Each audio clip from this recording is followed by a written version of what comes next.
Guys, good morning. So ഇന്നത്തെ video എന്ന് പറയുന്നത് ഡേ 3 ഓഫ് 5 ഡേയ്സ് ചലഞ്ചാണ്. സോ മോർണിംഗ് തന്നെ ഒരു 5 മിനിറ്റ് മെഡിറ്റേഷൻ ഒക്കെ ചെയ്തിട്ട് നമ്മുടെ ഡേ സ്റ്റാർട്ട് ചെയ്തിട്ടുണ്ട് അടിപൊളിയായിട്ട്. അപ്പോൾ മോർണിംഗ് ഞാൻ വിചാരിച്ചത് സംസ്കൃതം പഠിച്ചിട്ട് പിന്നെ ഉച്ചയ്ക്ക് വല്ല സോഷ്യലോ അങ്ങനെ പഠിക്കാനാണ്. പക്ഷേ ഒന്നും നടന്നില്ല. ഞാൻ രാവിലെ സംസ്കൃതം ഒരു ചാപ്റ്റർ തീർത്തു. എന്നിട്ട് പിന്നെ കുറേ നേരം ഞാൻ പ്രോക്രാസ്റ്റിനേറ്റ് ചെയ്തു. കുറേ നേരം എന്ന് പറഞ്ഞാൽ കുറേ നേരം പ്രോക്രാസ്റ്റിനേറ്റ് ചെയ്തു. അപ്പോൾ ഞാൻ എത്രത്തോളം പ്രോക്രാസ്റ്റിനേറ്റ് ചെയ്തു അത്രത്തോളം ഞാൻ പ്രൊഡക്റ്റീവ് ആയ ഒരു ദിവസം കൂടിയാണ് ഇന്ന്. 10 ചാപ്റ്റേഴ്സ് ഞാൻ ഇന്ന് കംപ്ലീറ്റ് ചെയ്തിട്ടുണ്ട്. എങ്ങനെയല്ലോ ഒന്തിത്തള്ളിയാണ് ഞാനിങ്ങനെ കംപ്ലീറ്റ് ചെയ്തത്. അപ്പോൾ ഉച്ചയ്ക്ക് ഒരു മണി ആയപ്പോഴാണ് ഒരു ബോധമെല്ലാം വന്ന് ഞാൻ ഫുഡെല്ലാം കഴിച്ചിട്ട് പിന്നെ 1 മണി തൊട്ടിട്ട് പിന്നെ കുറച്ച് നേരം അധികം തന്നെ ഞാൻ ഇരുന്നിട്ടുണ്ടായിരുന്നു. അങ്ങനെ ഓരോ ചാപ്റ്റർ കഴിയുമ്പോൾ ഇങ്ങനെ ടിക്കിടുമ്പോൾ ഒരു മനസ്സുഖമേ അങ്ങനെ കുറച്ച് ഇത് പിന്നെ നിങ്ങൾ വിചാരിക്കണം ഞാൻ ഭയങ്കര പഠിപ്പി ആയതുകൊണ്ടൊന്നല്ല ഇത് വേഗം തീർക്കുന്നത്. ഇത് എന്ന് വെച്ച് കഴിഞ്ഞാൽ ഓൾറെഡി ഞാൻ പഠിച്ച 2-3 ചാപ്റ്റേഴ്സ് ഉണ്ടാവും. അങ്ങനെ കുറേ ഉള്ളതുകൊണ്ട് തന്നെ നമുക്ക് വേഗം ഒന്ന് വായിച്ച് നോക്കുമ്പോൾ ചിലപ്പോൾ കാര്യങ്ങൾ ഓർമ്മയുണ്ടാവും.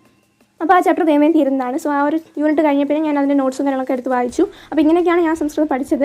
പിന്നെ സംസ്കൃതത്തിൽ ആകെ 2-3 ചാപ്റ്റേഴ്സ് എന്ന് പറയുന്നത് ടഫ് ഉണ്ട്. അതായത് കുറച്ച് ശ്ലോകം, സുഭാഷിതം അങ്ങനത്തെ ചാപ്റ്റേഴ്സ്. എനിക്ക് തീരെ അങ്ങനത്തെ ചാപ്റ്റേഴ്സ് ഇഷ്ടമല്ല. കൂടുതലിങ്ങനെ ഗണ്ണിക രൂപത്തിലുള്ളതൊക്കെ ആണെങ്കിൽ ഞാൻ കുറച്ചുകൂടി നോക്കും. അങ്ങനെ ഇഷ്ടമുള്ളതാണ്. അപ്പോൾ അങ്ങനെ കുറച്ച് നേരം അതെല്ലാം നോക്കി അതിൻ്റെ ഇടയ്ക്ക് പീനട്സ് ഒക്കെ കഴിച്ചിട്ടുണ്ടായിരുന്നു. അങ്ങനെ അത്രയൊക്കെ തന്നെ. അങ്ങനെ ഒരു രാത്രി 7 മണിയൊക്കെ ആകുമ്പോഴാണ് 10 ചാപ്റ്റേഴ്സ് ഞാൻ കംപ്ലീറ്റ് ചെയ്തത്. അപ്പോൾ അതൊരു മനസ്സുഖം. അപ്പോൾ അത്രയേ ഉള്ളൂ. എന്നിട്ട് പിന്നെ ഞാനൊരു 10:45 നെക്സ്റ്റ് സോഷ്യൽ തന്നെ പഠിക്കാമെന്ന് വിചാരിച്ചിട്ട് ലൈവ് ഞാൻ കണ്ടു തീർത്തിട്ടുണ്ടായില്ല. അപ്പോൾ ആ ഒരു ബാക്ക്ലോഗ് നോക്കാമെന്ന് വിചാരിച്ചു. പക്ഷേ കുറച്ച് നേരം നോക്കാൻ വേണ്ടി പറ്റിയില്ല. എന്നിട്ട് പിന്നെ കൺസ്യൂമർ സാറ്റിസ്ഫാക്ഷൻ കുറച്ച് നേരം പഠിച്ചു. അപ്പോൾ ഇത്രയൊക്കെയാണ് ഇന്നത്തെ ഈ ഒരു ഡേയിൽ ഞാൻ ചെയ്തിട്ടുണ്ടായിരുന്നത്. നിങ്ങളുടെ ചലഞ്ചും കാര്യങ്ങളൊക്കെ എങ്ങനെ പോകുന്നുണ്ട് എന്നുള്ളത് കമൻറ്റ് സെക്ഷനിൽ കമൻറ്റായിട്ട് പറയാം. Bye bye.